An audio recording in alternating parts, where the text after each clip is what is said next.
this is an iHeart podcast. Guaranteed human. This is Danielle Fishel. Ryder Strong. And Will Friedle from Pod Meets World. You know what I didn't expect? Becoming best friends with Chewy's customer service.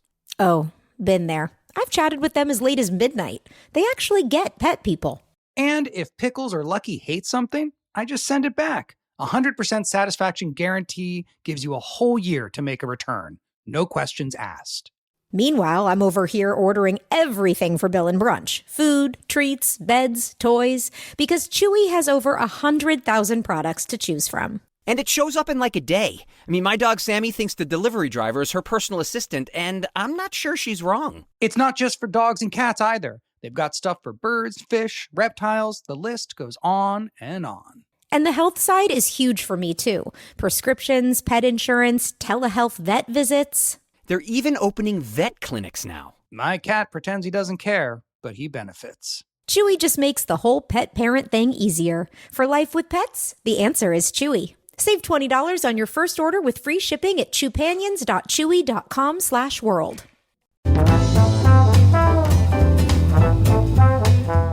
Hey, and welcome to the Short Stuff. I'm Josh. There's Chuck. Jerry's here. Dave's here, too. Don't worry about that. And this is Short Stuff. That's right. This is our Women Who Changed History episode. One of them. It's true. Yeah, for sure. We're talking about a woman named Betty Claire McMurray, better known as Betty Newsom Graham, better known as the woman who invented liquid paper, which also has a bunch of different copiers like whiteout, which has become a proprietary eponym. But really, liquid paper was first, which is why we're talking about Betty today. That's right. And there's some really cool parts of this story. Betty was born in Dallas in 1924. And cool. It's cool so far. She went to school in San Antonio, and then at 17, left school, married her sweetheart, one Warren Nesmith.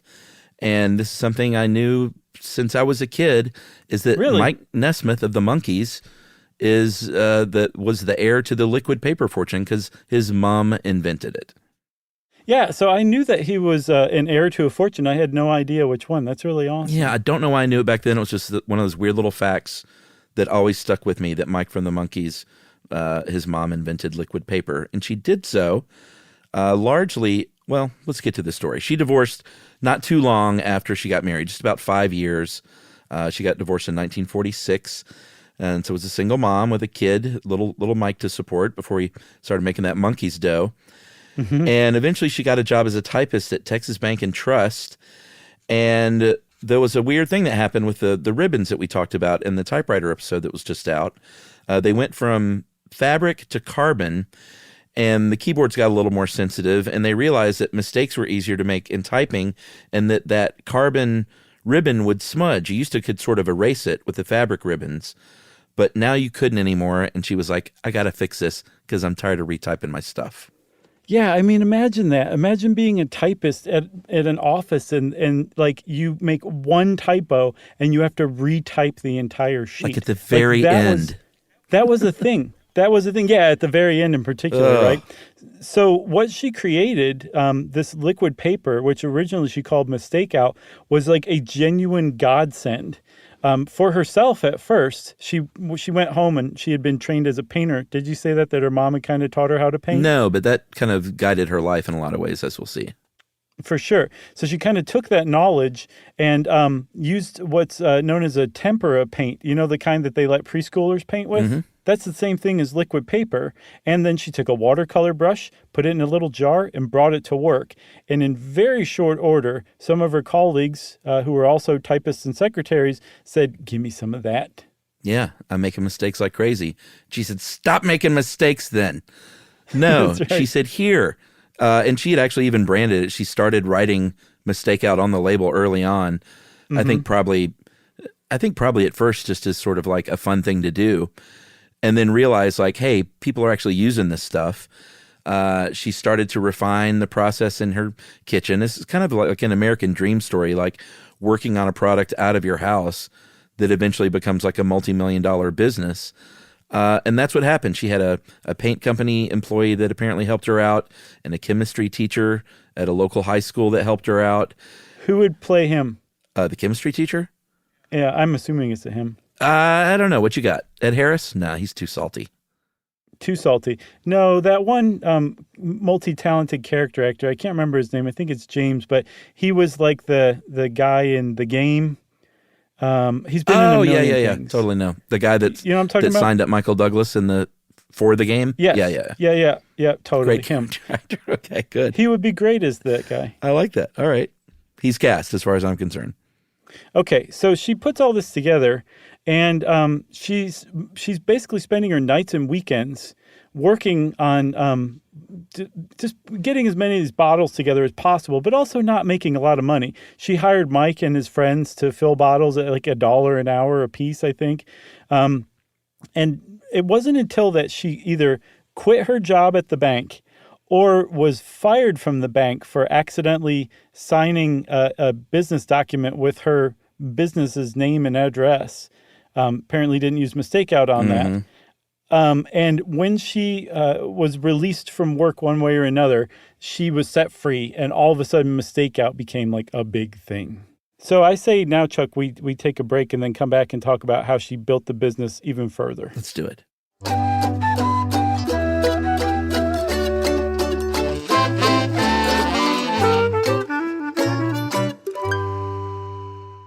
This is Danielle Fishel. Ryder Strong.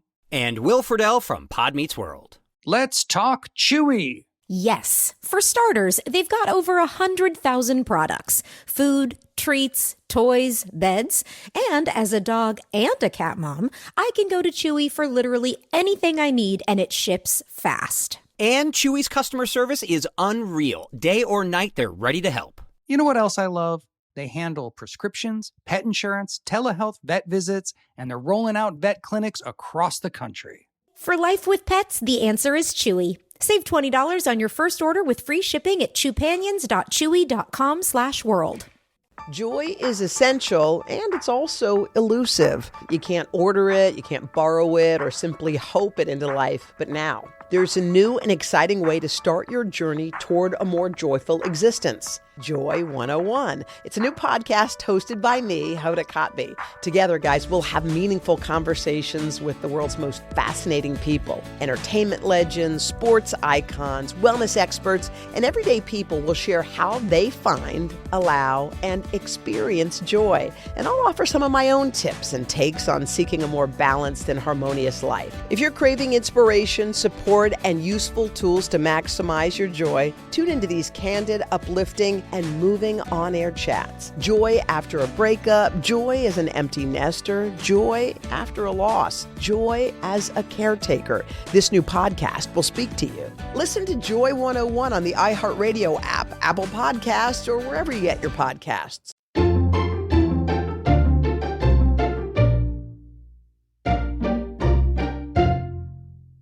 All right, so she has left the job in 58.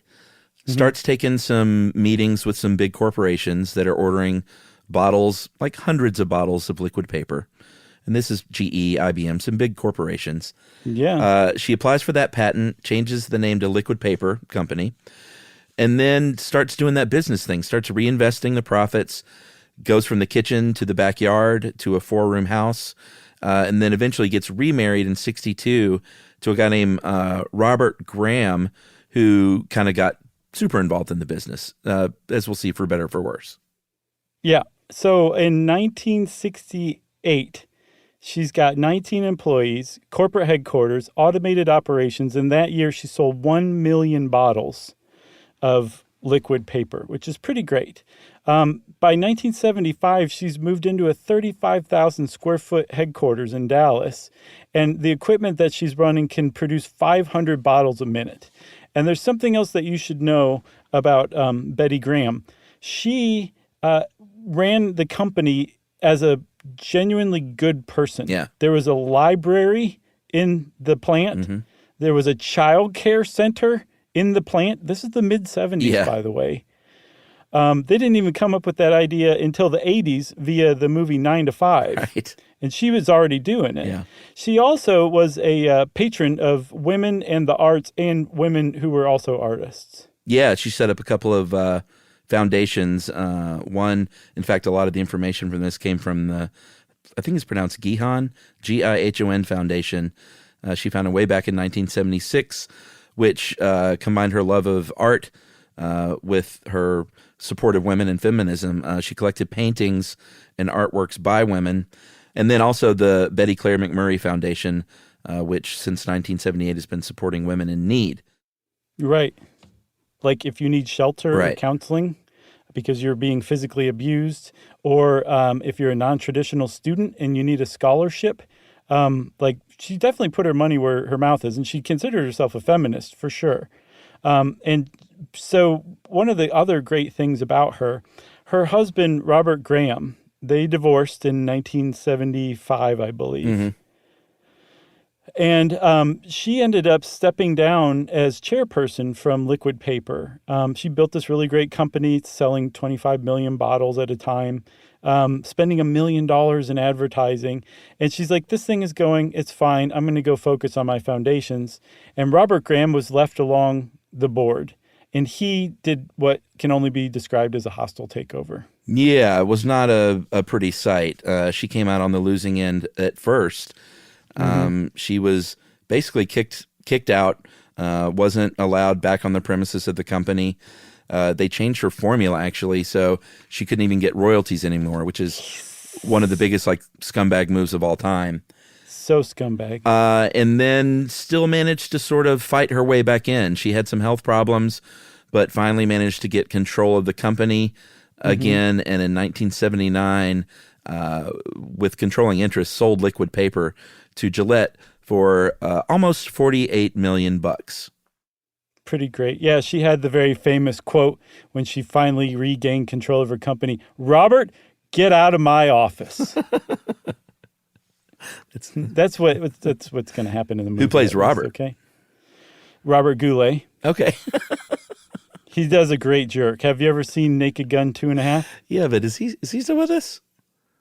I don't know, but didn't they do Peter Cushing and he's not still with us? Oh, I don't know. Well, you could get Will Ferrell to do Goulet because that's one of the funniest bits of all time. Okay, cool. And here's the thing with Liquid Paper is that, and these are kind of wonky stats, and I'm not going to go over all of them because some of them are from like 2017 and 2018. But generally, what they have found is that while office, like paper itself, office printers, things like that, and office supplies have kind of trickled down over the years, Liquid Paper somehow has either stayed strong or even gained like a percentage point or two from year to year, which is pretty amazing. Liquid Paper itself doesn't release their stats, but I think they go by like generically like whatever correction products is what they call them. But I know that during the pandemic, home printing and stuff like that picked up. So I think the correction products industry picked up because people all of a sudden were like, "Hey, I'm at home now." And Liquid Paper, it wasn't just for typing, Like I used it all the time to like write over things in pen. Right. You just gotta let it dry and brush it thin. They actually think that it is artists that's keeping the correction products market afloat and making it increase. And then also Gen Z and their fondness for retro things that you do by hand, like writing letters, is also some of the patrons of Liquid Paper and its competitors now. Yeah, I think at one point, Emily, my wife, switched over to the little contraption that fed out a tape. Sure. And she was big on that, but I was kind of a Liquid Paper purist. Okay. Were you like brand loyal, like to Liquid Paper? Yeah, get that whiteout out of my face. Okay. And hey, just to shout out Mike Nesmith real quick. I know everyone knows him from the Monkees, but Mike Nesmith, and I discovered this sort of after his passing, released some really, really great solo records. And looking back, was one of the founders of country rock. Oh, yeah. Kind of before there was country rock. There was a 74 album called And the Hits Just Keep On Coming that is now viewed as like this genius country rock masterpiece that nobody would touch back then, including record execs.